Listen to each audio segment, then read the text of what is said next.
Hey everyone, hope you had a good weekend. This is Carvations here, and I'm going to play a little catch up today and do two war videos.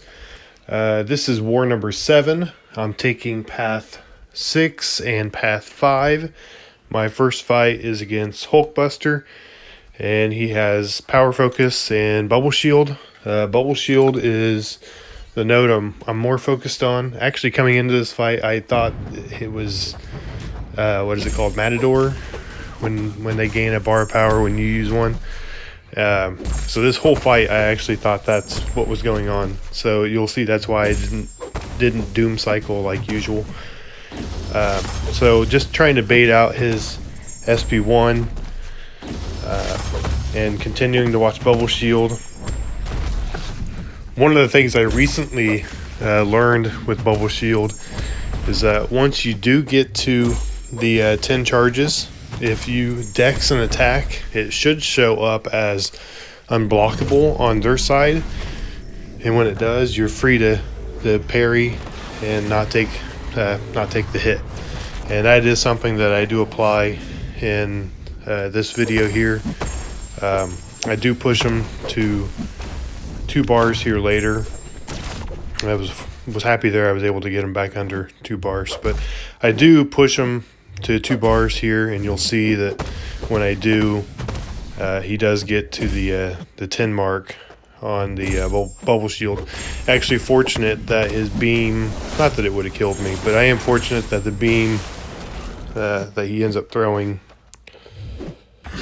right here. So see, I get to the 10 mark. Luckily it didn't penetrate and get one more hit. So now I know there's the extra unblockable. So now I'm free to parry again. And I'm trying to build here to my SP2 after he throws his special. So now I'm going to throw my SP2 and boom roast him. I didn't kill him. So now I'm annoyed. I'm just going to go in and I just need to get one hit. Boom, dead. Much longer fight than I thought that was going to be. Didn't play it very well, but you know, full attack bonus, didn't really get much damage, so that's okay. So that leads me to my next fight against Havoc. I do use a invulnerability boost on this fight, just in case something crazy happens and he gets to his SP3, does tons of damage. So Warlock, great counter, as long as you keep the armor up. Really, Havoc's not going to hurt you too much. I noticed instantly he's running suicides, so I'm just going to block damage because he's going to kill himself. So as soon as I notice that somebody's running suicides, I've learned to just be a bit more patient and let them kill themselves. There, it was a silly move there, hitting his heavy attacks are not interrupted on this node, so that was a kind of a silly mistake. Here, build up to your SP2. He's already used a few specials to help kill himself, so I'll help finish him off. Full attack bonus, and done with Havoc. So that was it for me for the evening. Woke up in the morning and I had a bishop in the second section, but officers decided to take one of those fights, which was probably a good move. This was a close war, and we needed all the points we could get.